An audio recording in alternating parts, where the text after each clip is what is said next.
بسم اللہ الرحمن الرحیم۔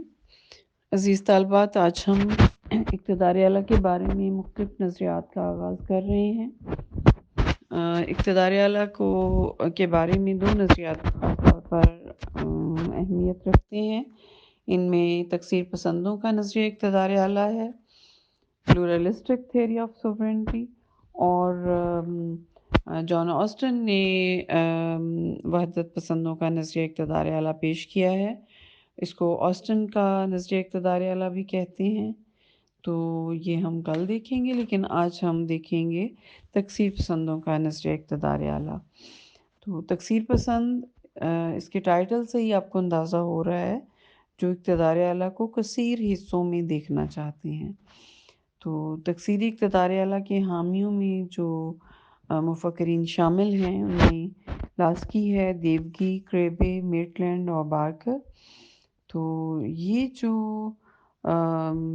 تکثیر پسند ان کو ہم کہتے ہیں، ماہرین سیاست جو ہیں یہ لوگ اقتدار اعلیٰ کو صرف اور صرف ریاست کی ملکیت میں نہیں دیکھنا چاہتے۔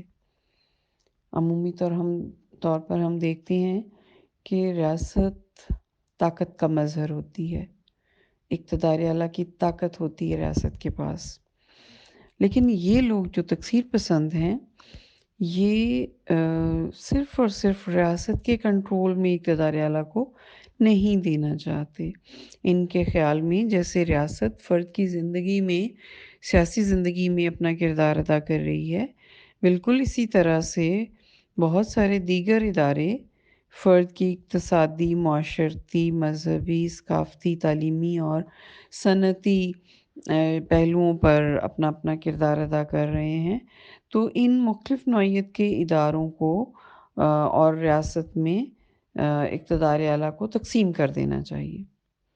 تو یہ گروہ جو ہے یہ ریاست کے اقتدار اعلیٰ کو مطلق العنان، منفرد، جامع اور ناقابل تقسیم نہیں سمجھتا، بلکہ ان کے خیال میں انسانوں کی بھلائی کے لیے اقتدار اعلیٰ کو ریاست اور ان مختلف نوعیت کے اداروں کے درمیان تقسیم کر دیا جانا چاہیے۔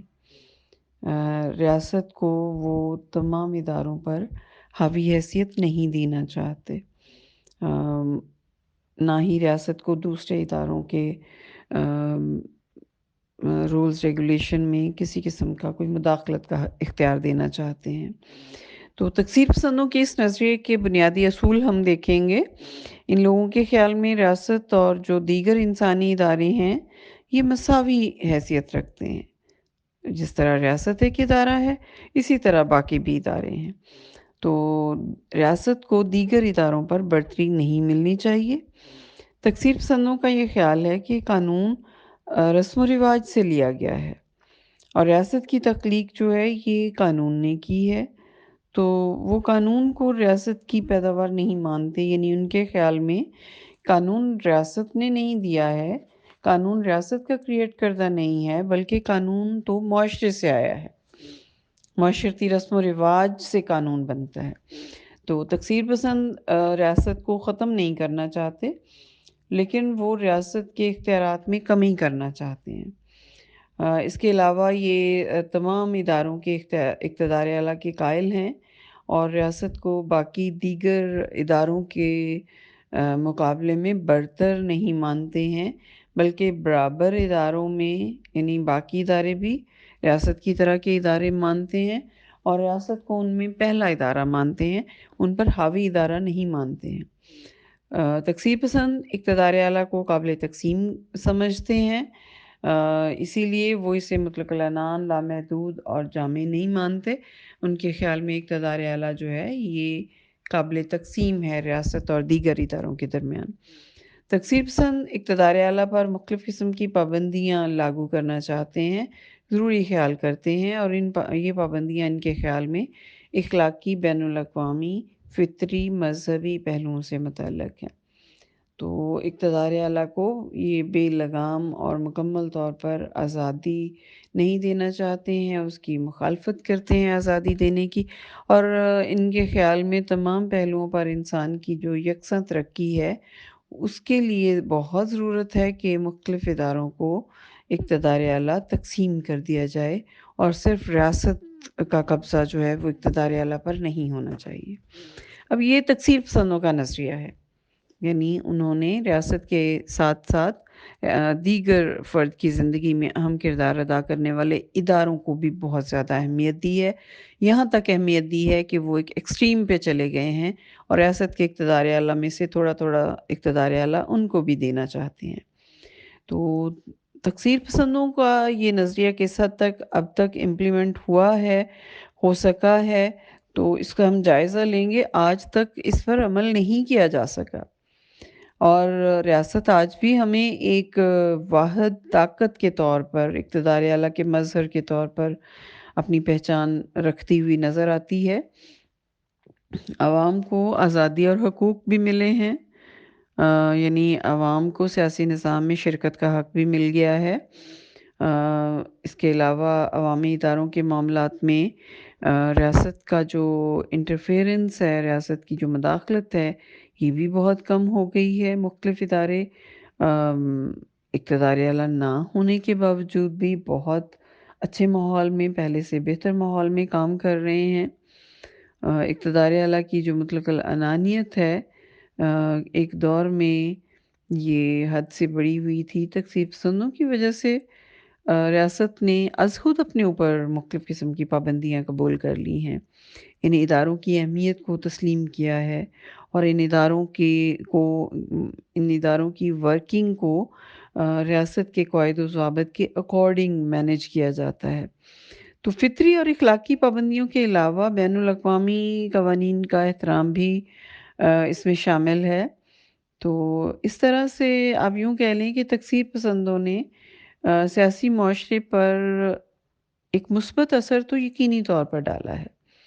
یوں کہہ لیں کہ تکثیر پسندوں نے ریاست کے اقتدار اعلیٰ کو تقسیم تو وہ نہیں کر پائے ہیں، لیکن تکثیر پسندوں کا نظریہ پیش کر کے، اقتدار اعلیٰ کی تقسیم کا نظریہ پیش کر کے، انہوں نے مختلف دیگر اداروں کی اہمیت کا احساس دلانے میں بنیادی کردار ادا کیا ہے۔ اب اس سچویشن میں حکمرانوں کے لیے ممکن نہیں رہا کہ وہ منمانیاں کرنا شروع کر دیں، تو جمہوریت کو فروغ دینے میں بھی تکثیر پسندوں کے اس نظریے نے یقینی طور پر اہم کردار ادا کیا ہے۔ اگر ہم تھوڑی دیر کے لیے مان لیں اس بات کو جو تکثیر پسندوں نے کی ہے کہ اقتدار اعلیٰ کو ریاست اور اس کے دیگر جو فرد کی زندگی میں ادارے ہیں ان میں تقسیم کر دیا جائے، اس پر عمل کر لیا جائے، تو اس سے بہت سارے نقائص منظر عام پر آنے کا ڈر ہے۔ لہٰذا اس تکثیر پسندوں کے نظریے کو تنقید کا نشانہ بنایا جاتا ہے، اس میں مختلف خامیوں کو پیش کیا جاتا ہے۔ تو اگر تکثیر پسندوں کی ان سفارشات پر عمل کر لیا جائے، اس کا نتیجہ کیا ہوگا کہ ریاست کا اقتدار اعلیٰ جو دیگر اداروں میں تھوڑا تھوڑا تھوڑا تقسیم ہو جائے گا، تو ریاست تو بہت کمزور ہو جائے گی، اور کمزور ہونے کی صورت میں پھر اس کے لیے ممکن نہیں ہوگا اپنے علاقوں کا دفاع کرنا۔ اس کے علاوہ مختلف جو تنظیمیں ہیں، ادارے ہیں جو مختلف انجمنیں کام کر رہی ہیں، ان میں ایک اتحاد اور یکجہتی ختم ہو جائے گی، تو عوام کے لیے بہت ساری انجمنیں پیدا ہو جائیں گی۔ کسی مرکزی اور غالب ادارے کے بغیر ہر ادارہ اقتدار اعلیٰ ہونے کی وجہ سے پھر منمانیاں کرنے پہ اتر آئے گا۔ جب ہر ادارہ منمانیاں کرے گا تو اس سے ظاہر ہے عوام کے لیے، افراد کے لیے مشکلات سامنے آنا شروع ہو جائیں گی۔ تو مختلف اداروں میں سے عوام کی وفاداریاں قائم رکھنے میں پھر دشواریاں پیدا ہوں گی۔ فرد کی زندگی میں بہت سارے ادارے کام کر رہے ہیں، اپنا کردار ادا کر رہے ہوتے ہیں، تو فرد کا کئی اداروں کے ساتھ تعلق ہوگا۔ جب ایک ہی وقت میں سب اداروں کے ساتھ وفاداریوں میں کلیش آئے گا، مشکلات محسوس ہوں گی، تو ہر ادارہ فرد کو اپنے پیروی کرنے پر مجبور کرنے کی کوشش کرے گا۔ تو یقینی سی بات ہے اس سے پھر فرد کے لیے مشکلات پیدا ہوں گی کہ کس ادارے کو وہ obey کرے اور کس کو نہ کرے۔ تو اب تو یہ ہے کہ اقتدار اعلیٰ ریاست کے پاس ہے اور باقی سب ادارے جو ہیں وہ ریاست کے اکارڈنگلی کام کرتے ہیں، اپنا کردار ادا کر رہے ہیں۔ تو ہمیشہ ریاست سے وفاداری جو ہے یہ سب سے اولین ترجیح سمجھی جاتی ہے اور اس پر عمل کیا کروایا جاتا ہے۔ اسی کی رہنمائی میں پھر ادارے اور مختلف اداروں کے ساتھ وفاداریاں جو ہیں ان کا پروپورشن ڈیولپ ہوتا ہے۔ اس نظریے کی امپلیمنٹیشن کی صورت میں انتشار پیدا ہو جائے گا، بدنظمی پیدا ہو جائے گی، معاشرہ جو ہے وہ بکھر کر رہ جائے گا۔ ظاہر ہے پھر جب انتشار ہوگا تو پھر امن و امان قائم نہیں رہ سکے گا۔ ریاست جو کہ عوام اور اداروں کو اپنی جگہ پر رکھے ہوئے ہے، اور ہمیں ایک ڈسپلن کی فضا نظر آتی ہے، تو تکثیری اقتدار اعلیٰ کا مطلب جو ہے یہ فرد کو ایک ہی وقت میں مختلف احکامات کی پابندی پر مجبور کرتا ہے، اور اگر ان احکامات میں تضاد ہوتا ہے تو ایسی صورت میں پھر فرد جو ہے وہ دو پارٹوں کے درمیان آ کر پس جائے گا، تو فرد کے لیے مشکلات کھڑی ہو جائیں گی۔ بہرحال یہ مختلف پہلو ہیں جن بنیادوں پر تکثیر پسندوں کے نظریے کو تنقید کا نشانہ بنایا جاتا ہے۔ آ، ظاہری بات ہے ان خامیوں کو مد نظر رکھتے ہوئے ہی ایسا موقع ہی نہیں آ پایا کہ اس نظریے کو عملی جامہ پہنایا جائے۔ البتہ اس نظریے کی اہمیت سے ہم انکار نہیں کر سکتے ہیں کہ اس نظریے نے ریاست کے ساتھ ساتھ دیگر جو معاشرتی، مذہبی، سیاسی تنظیمیں ہیں، این جی اوز ہیں، ان ادارے ہیں معاشرے کے اندر کام کر رہے فرد کی زندگی میں، ان کی اہمیت کا احساس دلانے میں اس نظریے نے بنیادی کردار ادا کیا ہے۔